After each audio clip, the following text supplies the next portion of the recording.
आज खड़ी है अपनी वायरस यहाँ पे। हाय हाय क्या झकास लग रही है। तो मुझे ना वैसे इसको जब भी देखता हूँ ना मज़ा सा आ जाता है और निकालते हैं इसको बाहर। आज ड्राइववे पे खड़ी हुई है, तो ड्राइववे ही हमारा ग्राउंड फ्लोर वाला ड्राइववे है जहाँ पे 2 लाइन्स यहाँ की पार्किंग हमारे पास रहती है।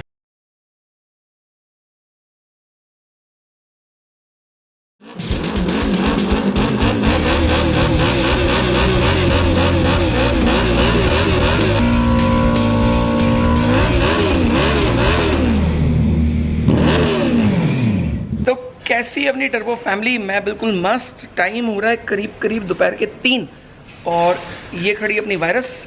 वैसे एक बार ऑलरेडी मैं दिखा चुका हूँ बट स्टिल अब मैं घर से निकल रहा हूँ तो मेरे को लगा चलो एक बार और दिखानी तो बनती है। तो वहाँ पे पीछे अंधेरा बहुत ज़्यादा हो गया, ले ले भाई, नहीं लेगा, चलो एक बार पॉज करके फिर ले ले। तो यहाँ पे खड़ी है अपनी ये दोनों बाइक्स, एक ZX10R she the super biker और ये खड़ी है अपनी जिक्सर।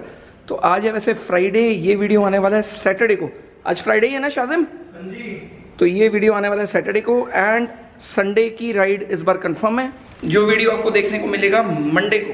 तो अभी चल रहे हैं NS1 कुछ ज़रूरी काम से।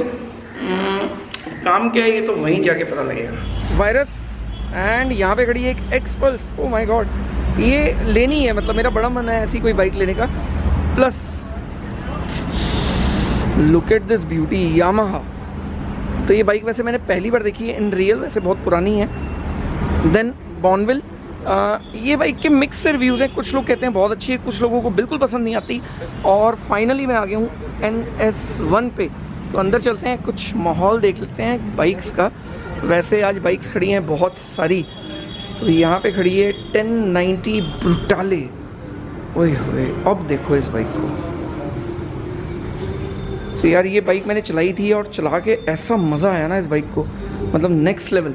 तो आज शुरू करते हैं यहाँ से। तो यहाँ पे खड़ी है Multistrada 950 proper touring bike, twin cylinder. Then यहाँ पे खड़ी है 899, one of my favourite bike and super looking bike, मतलब फ़ोटोज़ जैसी इस बाइक पे आती है ना किसी पे नहीं आती है, and super sexy. Then 10R इस टाइम बहुत डिमांड में है भाई, किसी को भी लेनी हो तो ले लेना, यहाँ पे ग्रैब कर लेना, अभी तक बिकी नहीं है। Ninja 1000 again very good touring bike, amazing, बहुत अच्छी लगती है, specially the new edition. And Hayabusa, तो बूसा जब भी आ जाती है ना मतलब सब कुछ फेल। ऑनेस्टली बताऊं तो इस बाइक से जितना प्यार है उतना किसी बाइक से प्यार नहीं है। मैंने बहुत सारी बाइक्स चलाई हैं। वहाँ पे खड़ी है एक और हायाबुसा जो ऑलरेडी बिक चुकी है, सोल्ड का स्टिकर लग चुका है। थोड़ा सा शुरू और एक्सप्लोर करते हैं आगे जाके। लोगों को काफ़ी इंटरेस्ट होता है प्राइस में, तो ये सारी बाइक्स जितनी भी हैं वो NS1 की वेबसाइट पे ऑलरेडी अवेलेबल हैं। अगर प्राइस देखना हो तो वहाँ पे देख सकते हो, बट बेसिक 2-3 बाइक्स का प्राइस बता दूंगा। यहाँ पे खड़ी है एक 883, देन अगेन बॉर्नविल, ये खड़ी हायाबुसा। ओ माय गॉड, क्या सही चमक रही है ना, मतलब बिल्कुल फर्स्ट क्लास कंडीशन में। वैसे ये बिक चुकी है 2017 edition, right, I am not wrong, 2018 sorry 17 या 18 एडिशन। एंड यहाँ पे खड़ी है एक Intruder boss edition red colour की। ओए होए, this is a big machine, mean machine कह सकते हैं इसको। और एक बाइक जो उसको चलाने में हमेशा मज़ा आता है और आप कभी भी चला सकते हो, दैट इज़ ट्राइम RRS। ये एक ऐसी बाइक है, इसको आप जब भी चलाओगे ना और किसी भी टाइप के रोड पे चलाओगे, चाहे ट्रैक पे चलाओगे, आपको हमेशा मज़ा ही आने वाला है। ये बाइक आपको कभी भी डिसपॉइंट नहीं करेगी किसी भी लेवल पे, मतलब किसी भी लेवल पे। तो यहाँ पे खड़ी है ट्विनिंग्स, मतलब मॉन्स्टर। तो किसी को मॉन्स्टर भी लेनी हो तो ले सकता है, बहुत ही अच्छे प्राइस पे मिल जाती है। अमन भैया दोनों के प्राइस का एक आइडिया दे दो मॉन्स्टर के। तो अराउंड एक बाइक इसमें से है 6,50,000 रुपीज़ की है और एक है 7,25,000 रुपीज़ की। Monster is a very good bike. अगर आपको एक नेकेड बाइक पसंद हो तो ये अगेन एक अच्छा ऑप्शन है। एंड स्टार्टिंग अगर किसी को बाइकिंग से करनी हो तो एक बहुत ही पावरफुल और अमेजिंग ऑप्शन है। यहाँ पे एक और बाइक खड़ी है जो एक्चुअली वर्ल्ड की सबसे सेक्सी बाइक्स में से आती है। So this is Turismo वेलोस 800 and believe me it's a monster bike, बहुत अच्छी चलती है एंड चलाने में बड़ा मज़ा आता है। देन यहाँ पे एक बिल्कुल ही डिफरेंट बाइक हाइपर मोटार्ड जो एक्चुअली देखने को भी नहीं मिलती एंड इंडिया में नॉर्मली इसकी कोई डिमांड नहीं है, बट जो इस बाइक को एक बार चला लेता है और जिसको सिटी वाली हाइपर राइडिंग करनी हो ना, विलीज करनी हो, स्टॉपीज मारनी हो, इधर उधर कुदानी हो एंड विलियाँ मारते हुए सिटीज़ में घूमना हो,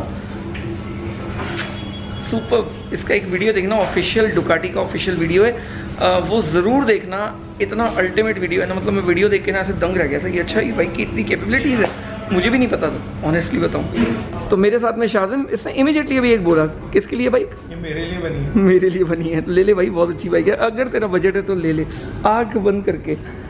तो एक और इंडियन, तो दिस इज़ इंडियन स्काउट 48 से अगर कंपेयर करें अपन हार्ले 48 से, तो ये almost same specs, but this is better in terms of riding and थोड़ी दिखने में और बेटर लगती है। इंट्रूडर एक और boss edition white colour, so different so different so different. ये खड़ी है एक ड्राइंग रूम बाइक। अगर किसी को भी एक ऐसी बाइक चाहिए हो जो थोड़ी सी क्लासी और रेट्रो और ड्राइंग रूम में खड़ी करनी हो, तो this is the right thing, Thruxton R. मेरे को ये बाइक पर्सनली बहुत ही पसंद है, मतलब in terms of looks very classy, half helmet लगा हुआ और सिटी में गेड़ियाँ मारते हुए इतनी अच्छी लगेगी जिसकी हद नहीं, मज़ा सा आ जाता है।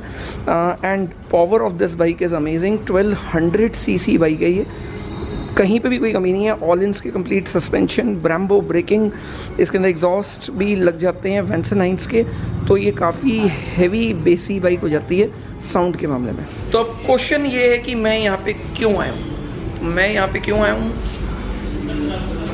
चलो अभी बताता हूँ 2 मिनट बाद। एक और बाइक जिसमें एक बहुत ही स्पेशल चीज़ लगी है, सुन के हैरानी होगी कि मतलब इतने महंगे एलॉय व्हील्स भी आते हैं क्या। तो यहाँ पे खड़ी एक पैनिगले V4 ऑल ट्रैक स्पेक्स, ये इवन रोड लीगल भी नहीं है, ये कंपनी से ऐसी आती है एंड इसके अंदर कोई भी लाइट्स भी नहीं होती, no front lights, no indicators, no mirrors, even no tail light. तो एक ऐसी बाइक जो एक्चुअली रोड के लिए लीगल नहीं है, कम्प्लीटली ट्रैक रेडी बाइक आती है कंपनी से ही। सबसे अच्छी बात है कि कंपनी ने एक ऐसा वर्जन निकाल दिया है कि इसके अंदर आपको कुछ भी चेंजेस करने की ज़रूरत नहीं है, सिर्फ आप स्लिक्स टायर डालो और ट्रैक पे ले जाओ। पर इस बाइक में एक अपग्रेड किया गया है, वो है मार्शिजनी फॉर्ज्ड एलॉय। तो ये एलॉय व्हील जो हैं ये 5 लाख रुपए का पेयर है, मतलब आगे और पीछे का एलॉय मिला के 5 लाख रुपए के हैं and this is forged alloy. ये बहुत डिफरेंट टेक्नोलॉजी होती है and this is very light weight, मतलब आप ऐसे उंगली पे हाथ में उठा लो, वेट कम करने के काम आते हैं। प्लस इसको जैसे ही लगाते हैं तो बाइक को ट्रैक पे जब अपन चलाते हैं तो बहुत ही ज़्यादा डायनेमिक्स जो हैं, राइडिंग डायनेमिक्स, वो चेंज हो जाते हैं। बाइक बहुत लाइट चलती है एंड बेटर चलती है। तो ये दोनों लग चुके हैं इस पे। तो काफ़ी देर में मनु भैया के साथ बैठा था, मनु भैया हेलो हाय कर दो बस खाली। तो मैं मनु भैया से जब भी कहता हूँ ना कुछ बातें कर लो, तो वो कहते हैं यार अपने आप कर लो, कोई बात नहीं। तो he is very busy. Exhaust order किया है अपन ने ZX10R का, मतलब शी द सुपर बाइकर का, मैं स्पेशली उसी के लिए आया था एंड एग्जॉस्ट फाइनली ऑर्डर कर दिया है। बहुत सारे मैंने एग्जॉस्ट देखे, योशीमोरा, GPR, एरो, SC एंड एक और क्या ब्रांड देखा था, एक्सिल और मिव। मैंने मतलब सारे एग्जॉस्ट देख लिए, सारे, मतलब कोई नहीं छोड़ा कि ये वाला एग्जॉस्ट रह गया हो। रेस फिट भी देख लिया, बट जो परफेक्ट एग्जॉस्ट लगा आज के एनवायरनमेंट के हिसाब से, मतलब जिस तरीके से पुलिस भी रोक रही है, सब कुछ प्रॉब्लम्स आ रही हैं, तो हमने चूज़ किया मीडियम लाउड। तो मीडियम लाउड के हिसाब से एक एग्जॉस्ट ऑर्डर कर दिया है, पर एग्जॉस्ट आने में लगेंगे 4 हफ्ते, 4 वीक्स, बट एग्जॉस्ट ऑर्डर हो गए। अब वो एग्जॉस्ट का वीडियो जब भी आएगा तो बना दूंगा। प्लस यहाँ पे 3-4 बाइक्स के ना बड़े तगड़े वाले अपग्रेड होने वाले हैं, तो वो जैसे ही अपग्रेड का टाइम आएगा तब मैं आ जाऊँगा यहाँ पे एंड वीडियो प्रॉपर्ली कवर कर दूंगा, क्योंकि थोड़ा सा ना टेक्निकल चीज़ें भी कवर करते रहें तो मज़े वाली बात भी रहेगी। तो मैं ये सोच रहा हूँ एक काम करते हैं, सारी बाइक्स का ना प्राइस बताता हूँ फटाफट से कि कौन सी बाइक कितने में अवेलेबल है या किस बाइक की कितनी डिमांड है। तो गाइस सबसे पहले शुरुआत करते हैं मल्टी स्ट्राडा 950 से। इसका प्राइस है 12,50,000, 12,50,000 रुपीज़। इंग्लिश में बोल रहा हूँ सारे, क्योंकि काफ़ी लोगों को हिंदी में समझ में नहीं आता। Then Ducati 899, 9,25,000 rupees. Then 10R, इसकी डिमांड है 14 लाख रुपीज़। देन निंजा 1000, इसकी डिमांड है 8,50,000 रुपीज़। देन यहाँ पे खड़ी है हायाबुसा, द माइटी हायाबुसा, इसकी डिमांड है 11 लाख रुपीज़। देन यहाँ पे खड़ी है 1090RR ब्रूटाले, इसका प्राइस है 12,50,000 रुपीज़। तो यहाँ पे बॉर्नविले, इसका प्राइस है 6,50,000 रुपीज़। देन ये one of my favourite naked bikes and the best bike, मतलब आप कहीं पे भी चलाओ, चाहे रोड पे, चाहे ट्रैक पे, चाहे ट्रैवल कर लो, सुपर अमेजिंग बाइक, किसी भी पॉइंट पे ये डिसपॉइंट नहीं करती। कुछ लोगों को इसकी शक्ल बहुत अच्छी लगती है, कुछ लोगों को बिल्कुल बेकार, बट मुझे पर्सनली बहुत ही पसंद है। इसका प्राइस है 8,75,000 रुपीज़। एंड देन यहाँ पे खड़ी एक मॉन्स्टर, इसका प्राइस है 7,25,000 रुपीज़।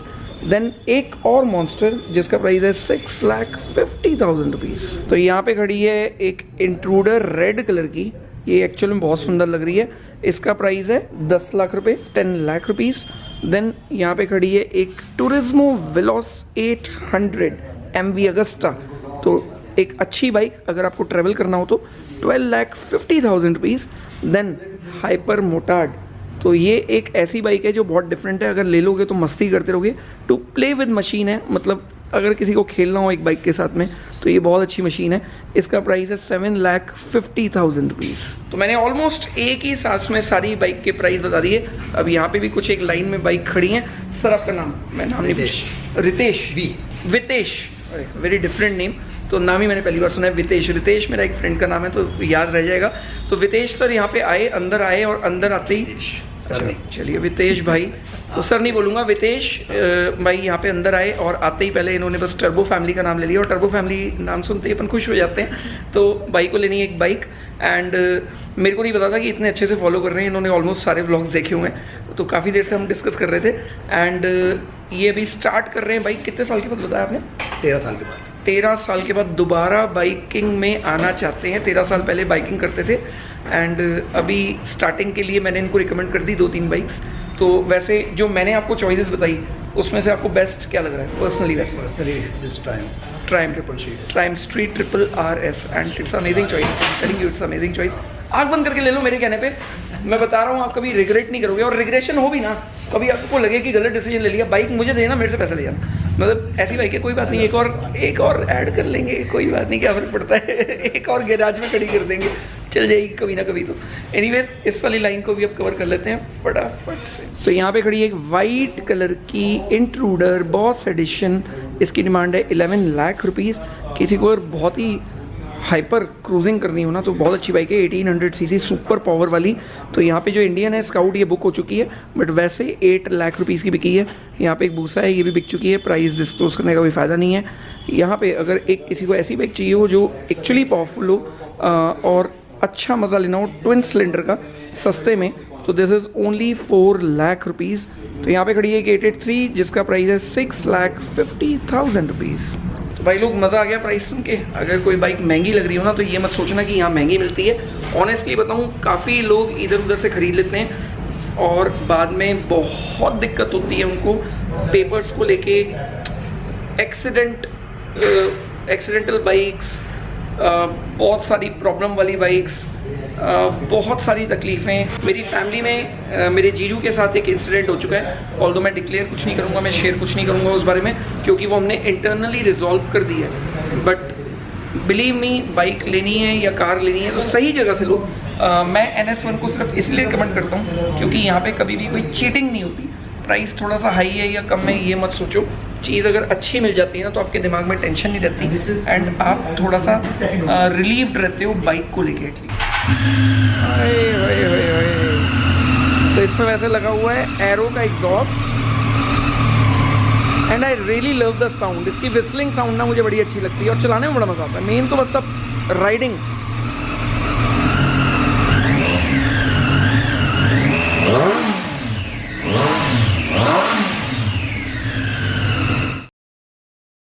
अधूरी कहानी पार्ट 11। अब 11 पार्ट मैंने इसलिए एक दिन स्किप कर दिया था क्योंकि वीडियो हो गया था थोड़ा सा लंबा और मैं नहीं चाहता था कि इस पार्ट को मैं स्किप करूं, क्योंकि मैक्सिमम क्वेश्चन आज भी अगर मेरे चैनल पे या कहीं पे भी आते हैं तो वो यही आते हैं कि ऑटो बेस्ट पे मैं क्या हूँ। तो ऑटो बेस्ट ऑनेस्टली बताऊँ तो एक फैमिली बिजनेस है जो मेरे ब्रदर का है। ब्रदर मतलब कि सनी भैया हनी भैया का बिजनेस था। ये ऑलरेडी जो स्टार्ट हुआ था 2011 में। अगर ये वाली स्टोरी कम्प्लीटली देखनी हो तो ऑटो बेस्ट के चैनल पे जाके हमारा एक इवेंट हुआ था, उस पर आप देख सकते हो। बट स्टिल यहाँ पे कहानी चल रही है मेरी, मतलब आर्नी, मतलब टर्बो एक्सट्रीम तो नहीं कह सकता क्योंकि ये टर्बो एक्सट्रीम की कहानी नहीं है। तो इस कहानी का जब ये एपिसोड्स ख़त्म हो जाएंगे उसके बाद मैं एक एक कहानी अलग अलग उठाऊंगा कि जैसे टर्बो एक्सट्रीम कैसे स्टार्ट हुआ, मेरा बाइकिंग करियर कैसे स्टार्ट हुआ, मैंने बाइकिंग में क्या क्या किया हुआ है। तो ये वाली कहानियाँ के अलग अलग पार्ट्स में अपन बार बार में कवर कर देंगे आगे जाके। बट अभी मैंने जो भी कहानी बताई है ये वो कहानी है जो मेरी प्रोफेशनल लाइफ रही है, कि मतलब बिजनेस में क्या हुआ, कैसे हुआ, कितनी बार मैं अप गया, कितनी बार मैं डाउन आया। तो जैसा कि मैंने बताया कि मैं दिल्ली में आया और दिल्ली में जब मैं काफ़ी टाइम तक फ्री रह गया तो उसके बाद एक टाइम ऐसा रियलाइज़ हो गया कि भाई अब कुछ करना चाहिए, एंड वो करने की सिचुएशन बिल्कुल सही टाइम पे आ गई। और उसी टाइम पे मुझे मिल गए सनी भैया। सनी भैया से मेरा ये डिस्कस हुआ एंड बाई चांस मतलब एज अ फैमिली मेम्बर मेरा उनसे डिस्कस हुआ और उन्होंने कहा कि आप ऑटो बेस्ट ज्वाइन कर लो। तो मैंने ऑटो बेस्ट ज्वाइन कर लिया। बट वो चाहते थे मैं गाड़ियाँ बेचूँ, बट वो मेरा जॉनर नहीं था, क्योंकि एक तो सबसे बड़ी प्रॉब्लम मेरे साथ ये है कि मैंने लाइफ में इतना काम कर लिया था तो मैं बंद के नहीं रहना चाहता था। बंद के मतलब कि मैं नहीं चाहता था कि मैं सुबह 11 बजे से लेके और रात को 8 बजे तक एक फिक्स स्ट्रक्चर पे काम करूं कि रोज़ आना है और रोज़ काम करना है। तो मैं वो वाला स्ट्रक्चर चाहता नहीं था, बिकॉज मैं लाइफ में ना अब रिलैक्स होना चाहता था। लाइफ में ना मैंने बहुत काम किया है, जैसे कि आप सब लोगों को अब पता लग ही गया कि ऑलमोस्ट 11-12 साल की एज से मैंने काम स्टार्ट किया था। Today I am 42। तो मैंने ये सोच लिया, मैंने कहा नहीं, ये मुझे ऐसे वाले स्ट्रक्चर पे काम नहीं करना। एंड गाड़ियाँ बेचना इज़ अगेन मतलब लोगों के साथ जुड़ना, फॉलो करना, ऑल द टाइम बातें करते रहना, गेट टुगेदर्स करना, मिलते रहना लोगों से, एंड वो ना मेरे से हो नहीं पाएगा। तो मैंने मना कर दिया, मैंने कहा नहीं ये मेरे बस का नहीं है, तो इससे बेटर है कि मैं कुछ और संभाल लेता हूँ। तो उन्होंने कहा कि तुम्हारा इंटरेस्ट किस में है। उन्होंने बड़ा सिंपली पूछा कि तुम्हारा इंटरेस्ट किस में है, क्योंकि वी हैव मल्टीपल डिपार्टमेंट्स, मतलब ऑटो बेस्ट पे के मल्टीपल चीज़ें अलग अलग तरीके से होती हैं और सब चीज़ें एक जना कोई भी हैंडल नहीं करता, हर कोई यहाँ पे अपना काम कर रहा होता है। जैसे एग्जांपल मैं देता हूँ सनी भैया एंड हनी भैया। तो सनी भैया गाड़ियाँ बेचते हैं, हनी भैया गाड़ियाँ खरीदते हैं, तो दोनों का काम बिल्कुल अलग अलग है।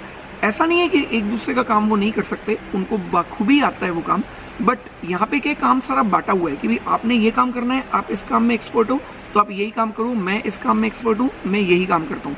ऐसे ही हमारे शोरूम में डेडिकेटेड टीम्स हैं। अगर कोई इंश्योरेंस वाला काम करते हैं तो वो इंश्योरेंस ही संभालते हैं, अगर कोई लोन देखते हैं तो वो लोन ही संभालते हैं, अगर कोई शोरूम के फ्लोर मैनेजर हैं तो वो मैनेजर ही हैं, अगर सेल्स वाली टीम है तो वो सेल्स ही देखती है। ये नहीं है कि वो बाकी सब चीज़ें भी देख रही है।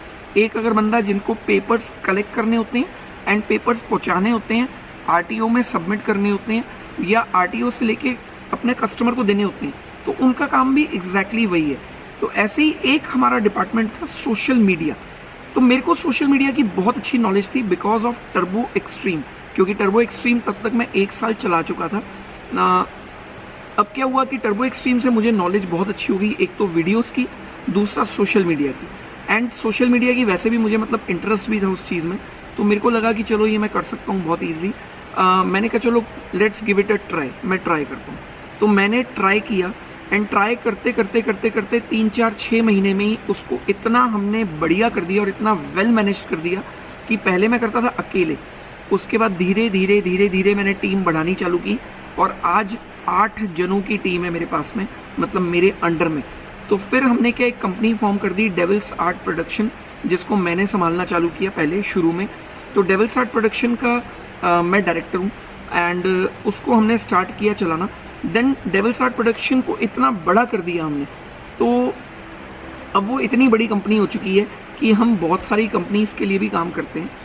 बहुत सारी कंपनीज़ मतलब कि वो लिमिटेड है, लिमिटेड टू सोर्स, मतलब लिमिटेड इन द सेंस कि जो हमारे खास हैं हम उनके लिए करते हैं। जैसे हमने हार्ले, रेड फोर्ट हार्ले का पूरा अकाउंट मेरे पास था, वो मेरे कज़न भैया की है, ठीक है। देन ऑटो मार्क, तो ऑटो मार्क कैसे आया वो अगली वाली कहानी में बताऊंगा कि वो किस तरीके से मैंने ज्वाइन किया एंड वहाँ पे मैं क्या करता हूँ, तो वो अगली कहानी में। तो अभी क्या हुआ कि हमने धीरे धीरे धीरे धीरे इसको फ्लॉरिश करना चालू किया, हमने वीडियो बनाने स्टार्ट किए।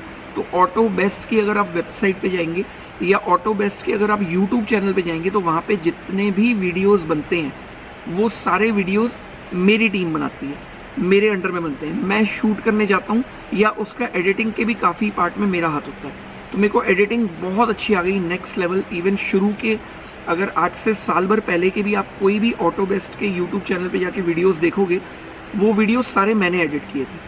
ठीक है, धीरे धीरे फिर काम इतना बढ़ता चला गया कि मुझे टीम रखनी पड़ी, टीम बढ़ गई और ज़्यादा, एंड धीरे धीरे ये एक कंपनी फॉर्म होके और बहुत ही सेटल हो गया। अब एक क्वेश्चन और था काफ़ी सारे लोगों के दिमाग में कि शी द सुपर बाइकर हमारे घर में आई थी रहने के लिए और वो यहीं क्यों रह गई। तो शी द सुपर बाइकर वाली कहानी एंड ऑटोमार्क वाली कहानी सुनाऊंगा मैं अगले एपिसोड में। ऑटो बेस्ट एम्पीरियो का कंप्लीट सोशल मीडिया में जो जो चीज़ें होती हैं वो सारी चीज़ें मेरे अंडर में मैनेज होती हैं, मेरी पूरी टीम संभालती है, and complete social media handling, marketing, ये सब मैं करता हूँ। तो मेरा काम ऑटो बेस्ट एम्पीरियो पे ये है एग्जैक्टली। ऑटो बेस्ट एम्पीरियो पे काफ़ी लोग पूछते हैं कि आप क्या करते हो, तो मेरा एग्जैक्टली काम ये है। मैं गाड़ियाँ नहीं बेचता हूँ और मुझे बिल्कुल भी नॉलेज नहीं है गाड़ियाँ बेचने की। अगर मेरे पास शोरूम में कोई आता भी है, काफ़ी लोग आ जाते हैं, काफ़ी सारे कस्टमर्स आते हैं, काफ़ी सारे टर्बो फैमिली के मेम्बर्स भी आते हैं मेरे से पूछने की भाई कौन सी गाड़ी लेनी चाहिए, मेरा ये बजट है। तो मेरे को एक मार्केटिंग मैनेजर को बुलाना पड़ता है, मैं उनको पहले ये पूछता हूँ कि इनके बजट में कौन कौन सी गाड़ियाँ अवेलेबल है।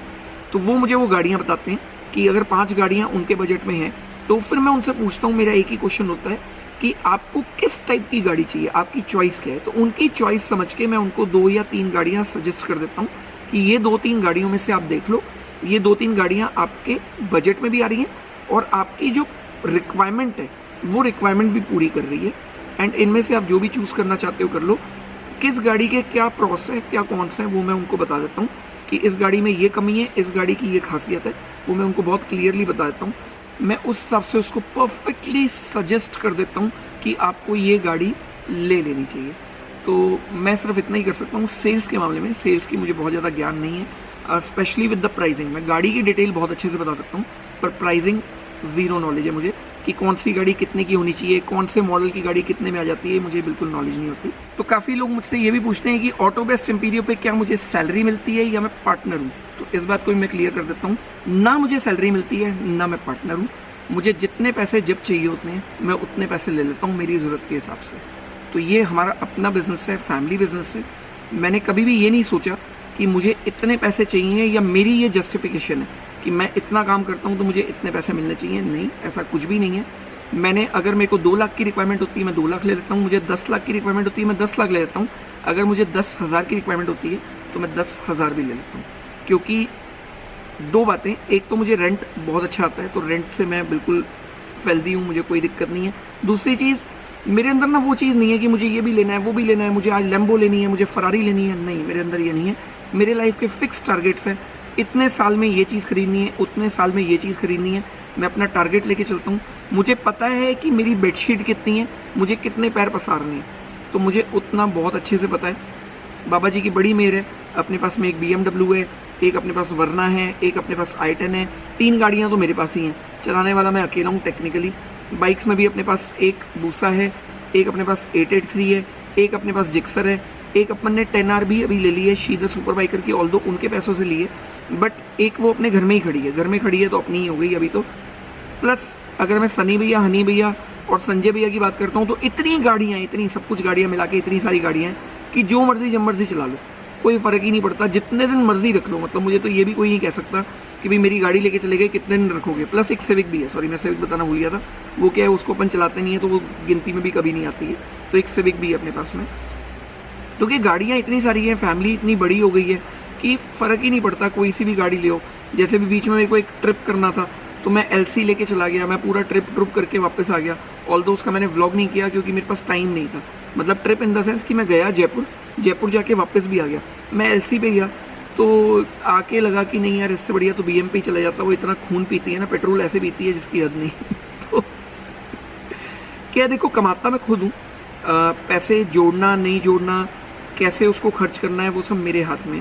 तो कहना बहुत आसान होता है ये ले लो वो ले लो, तो ये ना बहुत इजी होता है कि 10-15 लाख रुपए की कोई भी चीज़ मुझे सजेस्ट कर दो।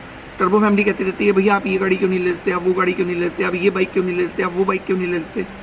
तो आपकी रिक्वायरमेंट क्या है? अल्टीमेटली मेरी रिक्वायरमेंट क्या है? मुझे एक गाड़ी चाहिए थी जो बिल्कुल आई कैंडी जैसी हो, वो अपने BMW तैयार कर ली। मुझे एवरेज चाहिए थी, BMW की एवरेज इज अमेजिंग, 13-14 की एवरेज देती है सिटी के अंदर, अभी भी दे रही होगी, अभी भी 13+ का मीटर दिखाती है वो गाड़ी।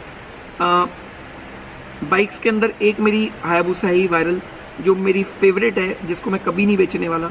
दूसरी मेरे पास जिक्सर आ गई जो इतनी पावरफुल है कि अभी तक भी मेरे को उसकी पावर की आदत नहीं हुई। अब मैं उससे भी ज़्यादा एक पावरफुल बाइक ले लूँ तो वो सिर्फ नाम हो जाएगा कि बस मैंने पावरफुल बाइक ले ली। अगर मैं उसको कॉन्फिडेंस से चला ही नहीं पा रहा, अगर मैं उसको पूरा जितनी उसकी कैपेबिलिटी है वो यूज़ ही नहीं कर पा रहा, तो बेकार है वो। तो कैपेबिलिटी जिक्सर की है कि 330 तक चली जाती है वो। अगर मैं उसको थोड़ा सा ईसी रीमैप करा लूँ तो 330 तक चली जाएगी। बट यहाँ की रोड्स ही ऐसी नहीं है, यहाँ की कैपेबिलिटी ऐसी नहीं है रोड्स की। 300 पे भी चलाने वाले कितने से लोग हैं इंडिया के अंदर, बहुत कम लिमिटेड लोग हैं जो रोड पे चलाते हैं। वो भी मैंने अब धीरे धीरे कम कर दी है, क्योंकि अब जो रोड्स हमारे आसपास की हैं उन पे ट्रैफिक बढ़ता जा रहा है डे बाई डे। जैसे यमुना एक्सप्रेसवे पे पहले खाली रहता था, अब वहाँ पे डे बाई डे भीड़ बढ़ती जा रही है। KMP पहले खाली रहता था, अब डे बाई डे वहाँ पे ट्रैफिक बढ़ता जा रहा है। तो 300 पे ना ब्रेक्स नहीं लगती हैं बाइक की वैसे, जैसे 200 तक या 150 तक लगती है। तो मैं भी रिस्क नहीं लेना चाहता ज़्यादा। फिर कुछ ना कुछ फैमिलीज़ ने भी अभी बहुत ज़्यादा टोकना चालू कर दिया था मुझे कि भाई तुमने जितना चलाना था चला लिया, अपने आप को जितनी बार प्रूव करना था कर लिया, अब थोड़ा रेस्ट ले लो, आराम से हो जाओ। लोग कहते हैं ट्रैक पे जाके करो, तो ऐसा थोड़ी ना कि ट्रैक पे जब बंदा गिरता है तो उसको लगती नहीं है। भाई लगती तो हर जगह पे है, बॉडी तो अपनी है, आप गिरोगे तो लगेगी लगेगी। तो एनीवेज इसलिए मैंने अभी चलाना भी छोड़ दिया and all everything is cool, सब चिल चल रहा है, बहुत बढ़िया चल रहा है। और ऑटो बेस्ट की मेरी कहानी ये थी। ऑटो मार्क पे मैं कैसे जुड़ा और शी द सुपर बाइकर का क्या रोल है यहाँ पे, वो बताएंगे अगली कहानी में। तो अगर अच्छा लग गया हो, समझ में आ गया हो तो लाइक, चैनल सब्सक्राइब नहीं किया तो कर लेना। मिलते हैं नए व्लॉग में कल सुबह 7:30 बजे। Bye bye, take care and love you Turbo family.